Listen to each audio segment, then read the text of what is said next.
গোবিন্দ বন্দে গৌরী শ্রী জগদ্গোবিন্দ শ্রী বিগ্রহ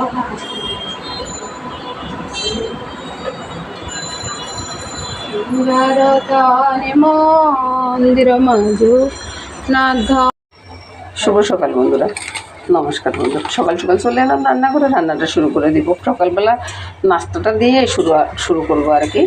তো সব রান্নায় থাকবে দুপুর পর্যন্ত, তো সেই হিসেবে দেখতে থাকুন বন্ধুরা। নমস্কার। প্রথমে আমি লুচির জন্য ডোটা করে নেব। এখানে হালকা কুসুম গরম জল করে নিয়েছি, এটার ভিতরে নুন আর তেল দিয়ে দিয়েছি। এবার ডোটা মেখে নেব।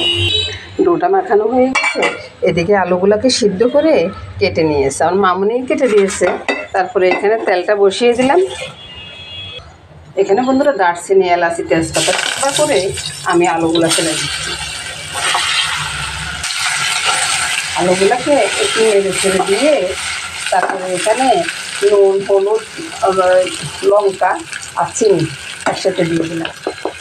একটু নেড়ে ছেড়ে দিচ্ছি, একটু ভাজা ভাজা করে নিব। তারপরে জলটা দিয়ে দিব। একবারে ভালো করে ঘেটে দিয়ে একটু কষিয়ে নিচ্ছি আর কি। এবার আরেকবারও আমি নেড়ে ছেড়ে দিচ্ছি। নেড়ে ছেড়ে দিয়ে আমি জলটা দিয়ে দিচ্ছি।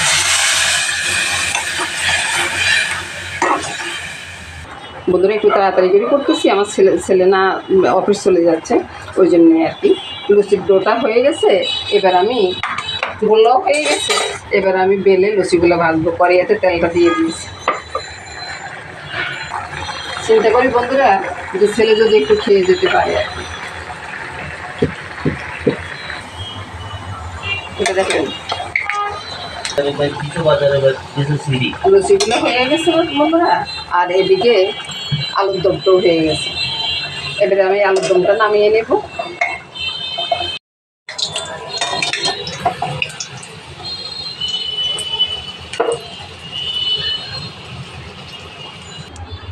একদিকে আলুর দম আছে বন্ধুরা, আর একদিকে লুচি আছে।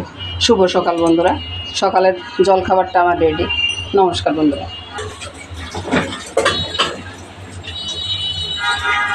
বন্ধুরা চলে আসলাম রান্না করবো। বন্ধুরা রান্নাটা শুরু করে দিব। আজকে ছড়া দিয়ে মাছ দিয়ে রান্না করবো।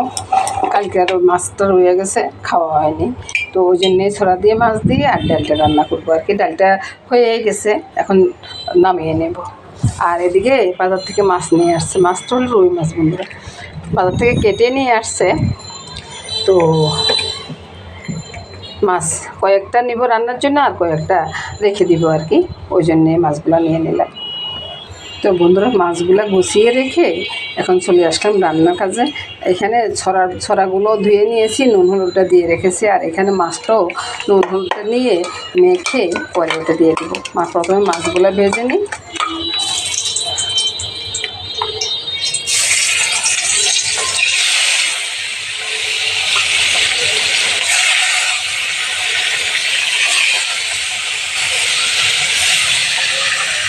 এই তো বন্ধুরা মাছগুলো ভেজে উঠিয়ে নিচ্ছি। তারপর বন্ধুরা ছড়ার গল্পটা বলি। ছড়াটা কিন্তু আমি সিদ্ধ করে রান্না করব না। ছড়া যদি সিদ্ধ করতে হয় গোটা একবারে ছোলার আগে সিদ্ধ করতে হয় আর কি। আর এভাবে রান্না করলে, আমি যদি তেলে ভেজে একটু রান্না করি না, সবগুলো ছড়া সিদ্ধ হয়ে যাবে, একটাও কালো হবে না। ওইটাই আর কি। এটা শিখিয়েছে আমাকে আমার কাজের মাসি। তো বন্ধুরা যথারীতি এবার আমি ফোড়ন দিয়ে দেবো। মেথি ফোড়ন দিয়ে দিলাম। মেথি ফোড়নটা ফুটে উঠলে ছড়াগুলো দিয়ে দেবো। এবার নেড়ে ছেড়ে ভালোভাবে ভেজে নিব।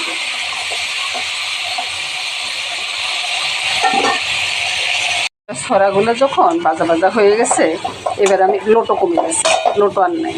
এবার আমি কী করব, এখানে এই যে নুন, হলুদ, লঙ্কা, একটু চিনি, কালো গোলমরিচ একসাথে দিয়ে দিলাম। একসাথে দিয়ে একটু নেড়ে ছেড়ে মিশিয়ে দেব, কালারটা সুন্দর হবে। তারপর গরম জলে দিয়ে দিচ্ছি।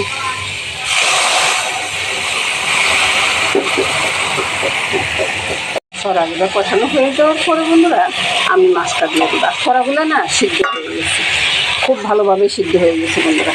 দেখুন বন্ধুরা, আমি তো গরম ছড়া উঠাতে পারতেছি না, তাও দেখাচ্ছি।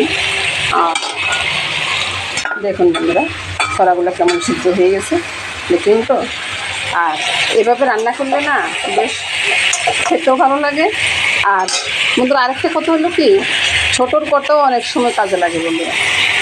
আপনারা মনে করিয়েন না যে আমরা বড় হয়ে গেছি তাই ছোটোর কথা শুনতে হবে না, ছোটোদের কথা অনেক সময় কাজে লাগে।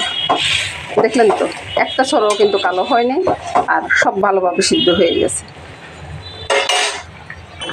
এখন আমি এখানে দিয়ে দিব কয়েকটা কাঁচা লঙ্কা, গোটে দিচ্ছি, যার দরকার পড়বে সে ভেঙেই খাবে। তো বন্ধুরা আমার রান্নাটা রেডি হয়ে গেছে, রান্নাটা এখন নামিয়ে নেব। দেখুন তো বন্ধুরা কত সুন্দর হয়েছিল রান্নাটার কালার। নামানোর পরে রান্নাটা বন্ধুরা কত সুন্দর হয়েছে। নমস্কার বন্ধুরা, আজকের মতো রান্নাটা আমার এখানে শেষ বন্ধুরা। শুভ দুপুর বন্ধুরা। এটার সাথে ডাইল আছে আর কালকের মাছের তরকারিটা আছে, এ নিয়ে আজকে খাওয়াটা হয়ে যায়। সবাই ভালো থাকুন, সুস্থ থাকুন, সুন্দর থাকুন এই কামনা করে বন্ধুরা আজকের মতো এখানে বিদায়।